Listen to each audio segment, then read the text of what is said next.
Good morning.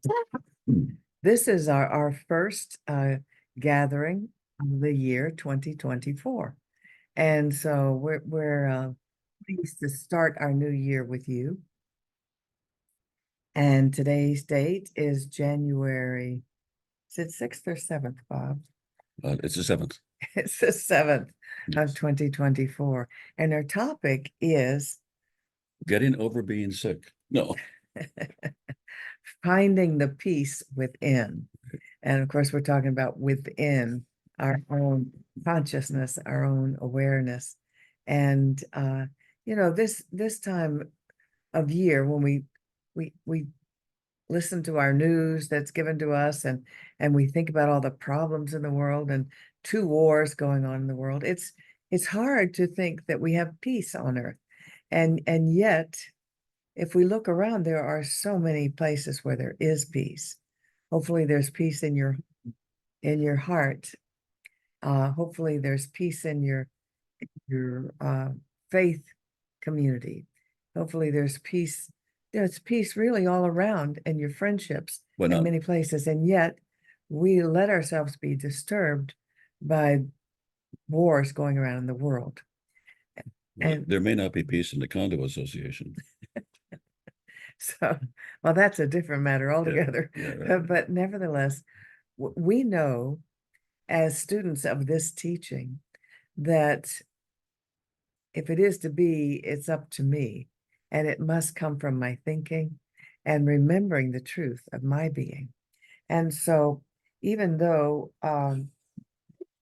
it's easy to focus on what's wrong with the world, I'd like to start out by sharing a treatment, a spiritual mind treatment that our founder, Ernest Holmes, wrote, and it's entitled Prayer for World Peace. And so it just covers all the bases. And I'm going to read it to begin our talk and to end our talk. And what he says is, I know there is but one mind, which is the mind of God, in which all people live and move and have their being. I know there is a divine pattern for humanity, and within this pattern, there's infinite harmony and peace, cooperation, unity, and mutual helpfulness.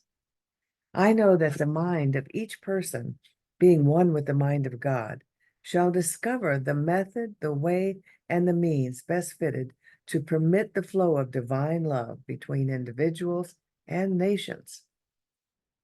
I know there shall be a free interchange of ideas, of cultures, of spiritual concepts, of ethics, of educational systems, and scientific discoveries, for all good belongs to all alike. I know that because the divine mind has created us all, we are bound together in one infinite and perfect unity.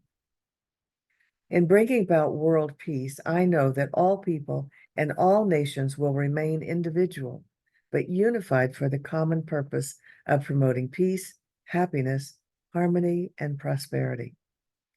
I know that deep within every person, the divine pattern of perfect peace is already implanted. I now declare that in each person, and in leaders of thought everywhere, this divine pattern moves into action and form, to the end that all nations and all people shall live together in peace, harmony, and prosperity forever. And so it is right now. So it was my pleasure this morning to wake up and go into the silence, sitting up, being awake and alert and aware, and yet going within, where I know that I can always access peace because it is the nature of God.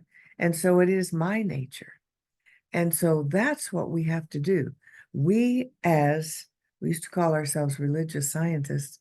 Now we are members of Centers for Spiritual Living. But as students of this teaching, we must practice what we preach, which is that our thoughts create our experience. And therefore, we have to observe, watch, and carefully choose our thoughts and what we think about. So we can be like flotsam in the ocean, just being moved about, however the news goes or what's happening in the world, or we can keep our center and know that no matter what is going on in the world, there is peace in our hearts and minds. It's really up to us, and it's our responsibility, because the more people focused on disruption and lack of peace, the more we create that in our, well, Pierre Desjardins called it the noosphere. The noosphere was this sphere around the world just filled with all the thoughts of the humans. So we believe that we create that experience. So what we can best do to help the world, we certainly don't help the world saying, ain't it awful that the world is in this mess, but we can know peace, know our peace. And that helps us. And then person by person, that helps the world. Indeed. Baba and I are both recovering from Different things. different illnesses. We like to be sick together as well as Yeah, well we like together. to do So everything together. we've been Yeah. taking turns coughing, and we haven't put it to music yet, but it's been quite something. Anyway, before my voice goes, I'll say a few things because it's kind of broken up. And I've forgotten what I was going to say altogether. But the first thing that occurred to me as you were talking, Judith, was that how random our mind is. And it's only when you decide to focus on one thing that you suddenly realize the extent to which your mind is actually not disciplined. It simply goes from place to place. It flits all over the place. And I think that's important to know, because what Ernest Holmes is talking about is a disciplined mind. And when I say disciplined mind, the first thing that comes to my mind is discipline, as in being told you did something wrong, or you got to act right or behave differently. The word discipline, can stir up for a lot of us some anxiety, or it can be a direction we need to go. I got it. Okay. We're having trouble getting people signing on today. Oh, she got on with it. Okay, good. Thank you. So having a disciplined mind is really critical, and disciplining our mind is not something that takes away spontaneity. It doesn't take away love or joy or any of those things. And sometimes people link that with, I don't want to have to be disciplined. Well, the truth is, the more attention you give a thing, the richer that thing can be. We watch movies together. When we watch a movie, we could just watch the plot, or we could just watch the actors, or we could just listen to the music, or we could examine the fabric and the texture of the movie. And suddenly, when you do that, you give your mind more attention to it, the movie experience becomes a richer experience. And so the disciplined mind is a mind that endeavors to know more and to go deeper into whatever it gives itself to. The undisciplined mind is available for whatever's happening around us. And in relationship to that, the undisciplined mind watching the news believes that everything is happening for our worst rather than for our best. And worse than that is most of the sponsors that are sponsoring the news today are pharmaceutical companies that cannot wait to tell you about a disease that you either have or are going to have, or at risk of having, and then the medicine that you should take if you can afford it, and then the side effects of that medication.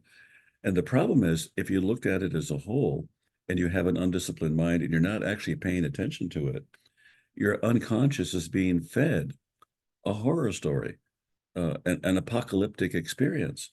And what that does, it infects us with a need to have some control, the tendency is for us to want to look even more at.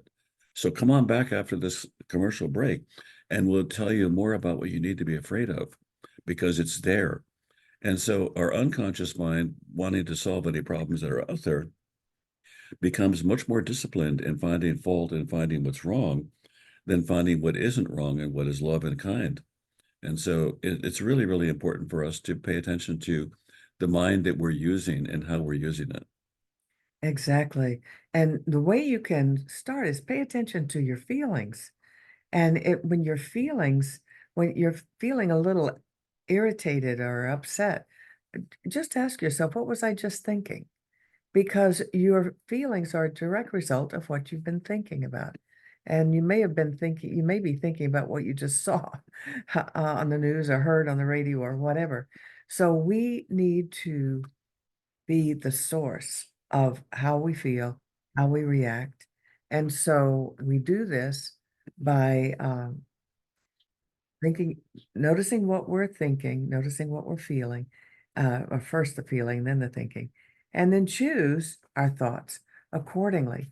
Um, Thich Nhat Hanh is was a Buddhist monk who passed away in this past year. And he became quite a teacher, and many people followed him. He was a monk in the Vietnam War, and he experienced horrors.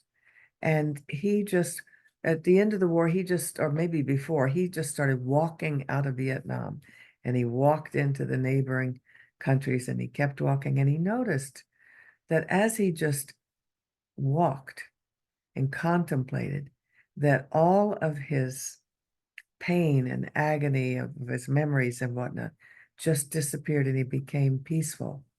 And so he created I think he created, it's called mindful walking, or a walking meditation. And many people came, he had um, a, a place in France called Plum Village, and many people would come who were very traumatized and events in their lives that they had seen and witnessed.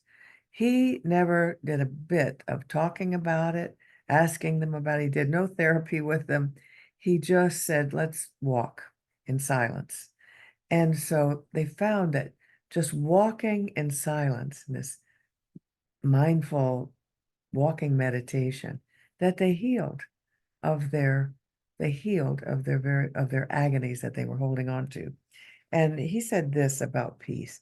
He said, it's my conviction that there is no way to peace. Dash, peace is the way. And that's from a book he wrote called The Art of Power. And so, we could spend a lot of our time trying to figure, how can we have peace in the world? Well, I don't think we're powerful enough to change our governments and change the way the world is operating, but we can control ourselves. We can control what we do with our thoughts, and we can find peace within.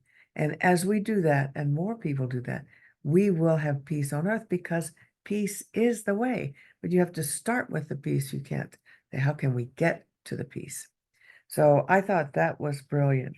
And I was talking to somebody yesterday who was telling me that he had never seen as much evil on the planet as he was seeing now, and that everywhere he turned there was evil, and it was really scaring him. And he's an older man who is trying to keep up with what's going on in the world, and the more he tries to keep up with what's going on in the world, the more he's hearing about what's wrong in the world. And I asked him, I said, what have you been doing to look for what's good in the world? He said, I don't have time for that. I said, what do you mean? He said, well, there's so much going on that I need to keep abreast of, I need to watch all the news. And I said, well, that's one thing. You could climb into a foxhole and arm yourself, and you could watch the war going on and think that the entire world is a war.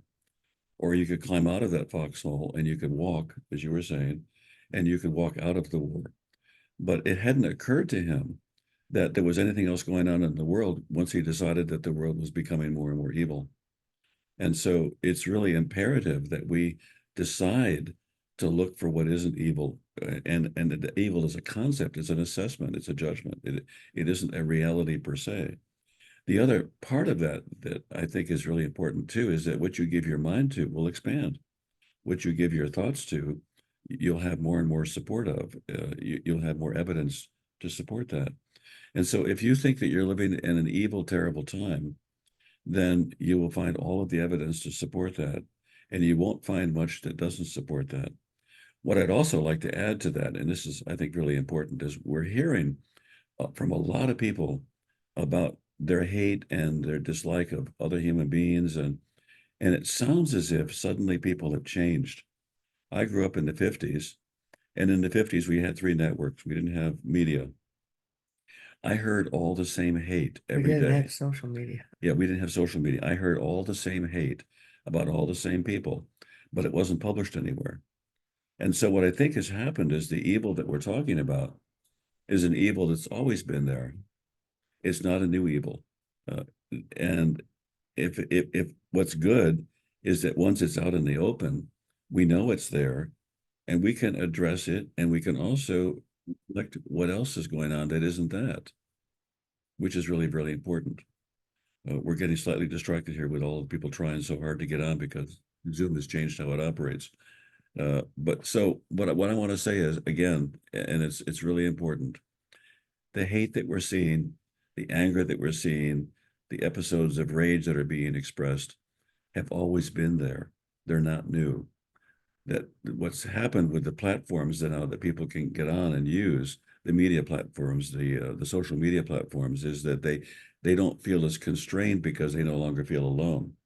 They were never alone. They simply didn't have a chance to meet each other. So we have to really work at disciplining our mind, not to believe that those voices that are now speaking are the only voices. Right. And we tend to think because they're the only voices that get the attention on media. CBS does not, or NBC or ABC or any of those medias, they do not say, we met a man yesterday. He was walking down the street and there he was, happy as anybody could be, saying the world was a great place and he was delighted to be here. No, they find the one person who says we ought to have more guns. And they're lobbying to have more guns. Well, the entire nation is not lobbying to have more guns, but the people that get the attention, unfortunately, are the people that are expressing the negative views that have always been there. So this is not new. This is not worse. It's simply louder and it's simply out there where we can all see it. That's a good thing. When I first moved to the South many, many years ago, we found out there was a whole vocal community of people who hated anybody of color. Well, actually, what was interesting is where I came from in upstate New York, there was that same community, but they didn't share it publicly. They hated just as much, but they did it quietly. They blacklisted neighborhoods. They did all kinds of things to keep people out because of their hate. I would rather know about it than not know about it. That doesn't mean that I have to agree that it's everywhere all the time. Thank you, Bob. So I was made some notes as I was coming out of my meditation this morning. And one of the things that I heard was a phrase that I learned from A Course in Miracles. No matter what the disturbance that you may be feeling, you can say these, and it is, I'd rather have peace instead of this. Mm. I'd rather have peace instead of this. Meaning you're reminding yourself that it's up to you what mood you're creating based on the thoughts that you're thinking. So, and we don't mean that you look away and you pretend that the world is all lovely and everything's fine. No, we know there are conflicts. Ernest Holmes knew there were wars and conflicts at any time. At any time, look at any time in the calendar, and there's a war somewhere. And we're not condoning that. We're not saying it's okay.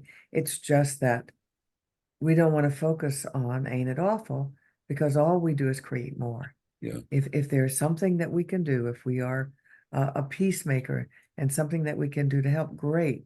But to just focus on this is terrible, the world is getting worse and worse, is you're just putting out more of the negative You're side. also, if you're not careful, immobilizing yourself. Yes. When you think that the world is getting worse and worse and worse and that it can't be fixed, then it's just going to stop you from being able to think that you can make a change. And something you said earlier is that we may not be able to change the government but actually we can. When we individually change our mind about how we're going to be in relationship with the world changes. When we change our mind about how we're going to be in relationship with other people, we change and our relationship with them changes. We need to look at our relationships with everyone and with ourselves and say, how much love is there? How much love am I willing to allow? How much love am I inviting into my life? Right. And how much peace am I experiencing? Because if I'm not experiencing peace, how can I expect the world to be experiencing peace? So, we have to use the same principles that we use for the world that we use for our life. And we know that in our own lives, that what we think creates our experience. And so when we have an issue, like Mhm. Bob and I have a health issue right now, where we have, uh, I don't want to use all the words, but well, we're sick. Yeah, we know we're sick, but we want to focus on our wellness and that we see health, we experience health, we are our health, we think thoughts of health because that will create the health. And to worry about illness, worry means you're seeing and running a video in your head of the worst case scenario, which you're creating, by the way, by doing that. And I'm not saying that we're created that we got this particular virus or whatever. But all humans do. So, but we want to have the tendency of thought, the propensity of thought to be in the Mhm. direction of wellness. Every thought you think doesn't manifest. It is the propensity. I think you've often used the example of what do they call it, behind a boat that will Oh, keep yeah, you pushing. momentum. The but Yeah, the wake, the wake right? will keep you moving in that right, direction, even if you turn the motor off. right. You want to pay attention to what is the general flow. I work with a person where I'm working, and you can see her coming in because there's a wake behind her of negativity. No matter what she wants to talk about, it's what's wrong. And interestingly enough, there isn't a single thing that she's brought up that was incorrect. But that's what she's giving her attention to. So she's really, really, really concentrated on finding fault with and finding the fault with. And she's good at it, except it makes her miserable. And because it's very limited in terms of what else it can do. So no one wants to talk with her because there's not any kindness there. There's just a cynical, critical kind of New York attitude that not all New Yorkers have, but those that have it have really cultivated it. And so she's right, you're wrong, the world's wrong, it's all bad, and can we talk? And the answer is no. And so we want to monitor the wake, if you will, of our thinking. And as Judith said, this is really important. Every single thought doesn't become a thing, and if it did, I'd have $5 million right now because I've wished for that more than once, and I've had it on my mind more than once. I'm probably only going to get like 1.5 million, but also the numbers of positive thoughts you have and the negative ones. And we talk about treatment a lot, which is our version of prayer. And I'll mention this today because it's also a very important piece of it is I will hear somebody say, I am whole, perfect, and complete. I am wealthy. My relationships all work. And I am so delighted that this is true. And so it is. God, I hope this works. And they've just disarmed the entire thing. I hope this works. And so that thought needs to be, and it will work. And why am I questioning it? And that's why I've often said in the past, and I'll say it again, when you finish your treatment, you can say, and I don't know how it's going to happen. It's a mystery, and I love mystery. Absolutely. We don't have to know the how, Yeah, exactly. just the what. And so, we're very powerful creative beings because we were made by the one powerful creative beings in its likeness. And so we have a responsibility. We have a responsibility to think positively. And so I would like to close again with this treatment for world peace that's by treatment, I mean it's an affirmative prayer by Ernest Holmes, our founder. And I know many of you didn't hear it in the beginning because we've had a change in Zoom and you were having trouble getting on. We're going to work this out. So for We will those of figure it you, out. we didn't realize that there was going to be two addresses and so people Right. can't get on. So yes, so use the one in the invitation by email. But here are the wise words of Ernest Holmes. Oh, but I had one thought I wanted to share first. When we think about, oh, there's war all over the world, if we knew the number of countries, and I don't, but let's say there are 300 countries in the world, and the number of countries that are at war are like that we know about, or that I know about right now, are like 4 or 5. So we can't say that war is everywhere when the percentage is always very small. So this is what, but we'd like to see none, of course, ever war. But I think I heard one time we will have war until the idea of war is unthinkable. Or until the people who started have to meet each other in the middle of the field and work it out between the two of them. Okay, so this is Ernest Holmes' affirmative prayer about world peace.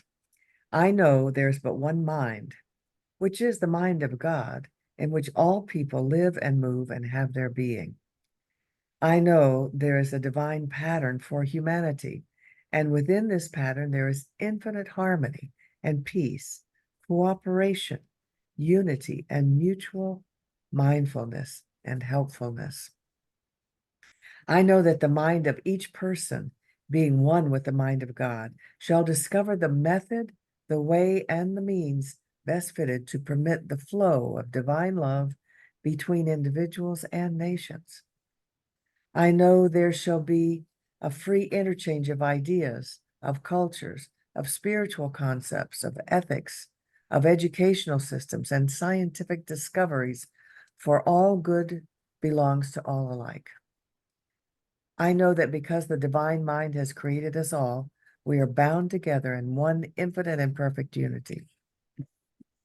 In bringing about world peace, I know that all people and all nations will remain individual, but unified for the common purpose of promoting peace, happiness, harmony, and prosperity. I know that deep within every person, the divine pattern of perfect peace is already implanted. I now declare that in each person and in leaders of thought everywhere, this divine pattern moves into action and form to the end that all nations and all people shall live together in peace, harmony, and prosperity forever. And so it is now. And we're going to go to share screen for a minute here. There we go. Yes, and so it is now that we welcome your contributions to this ministry. And because we know that as you give, you receive.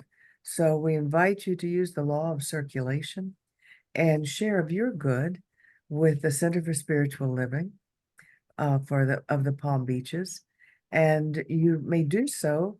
Many of you already have a way of doing so regularly. And you do so by going to the website, which is Try to cslpalmbeaches.org, increase the size of it.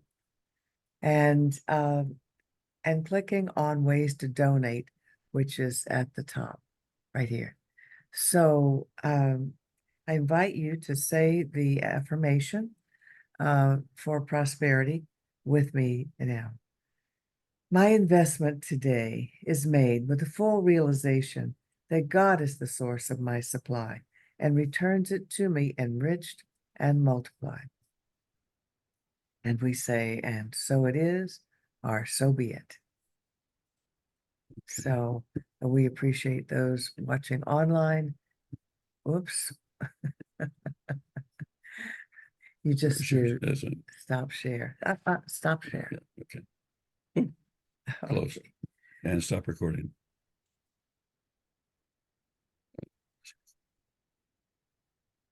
Oh, yeah. Where's the stop? Stop recording.